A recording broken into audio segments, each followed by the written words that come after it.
We talked about this yesterday. In your book, you're quite open about your busy love life, which started very, very early. Yeah, You right there, you lost your virginity at just 12 years old. What were you thinking? Wait, hold on, I wasn't. I wasn't thinking, that was a thing. It was the day before my 13th birthday, if that means anything, but...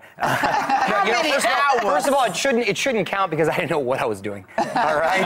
And it was just sort of, and I'm not proud of it, and I'm a father now, and I look back and I'm like, I was just a baby, and much to my chagrin, I'm like, oh my God. But, you know, when you grow up in the kind of neighborhood I grew up, and you've got the kind of cousins that I do, and they're older cousins, and there was no, my father never had the talk with me, no pun intended, and there was no sex ed offered in school, then those are the sort of things that happen. That's understandable. And you also, you lived every teenager's boy's dream. You dated Tiffany. Yeah, oh yeah. Oh, look at that little segue. It wasn't her, by the way. It wasn't her. When I was 12, that wasn't her.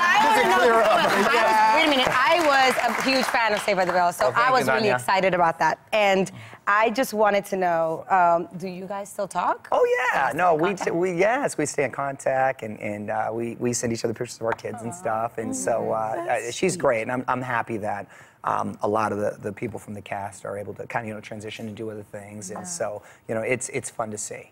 Now, you also... You know how that is.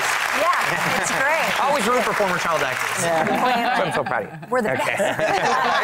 Because it's tough. Yeah. It is tough. But you enjoyed the Bachelor lifestyle, which you're pretty open about for a long time. But what I thought was really interesting was that you said it wasn't just necessarily who your wife was, but it was the timing that made you settle down. So do you think timing is more important than the person you find? You're absolutely right, and I 100% agree with what I said. That's good. With that statement. Yeah. I'm right. No, but you can have the most amazing person in your life, and everybody talks about finding the one. The one.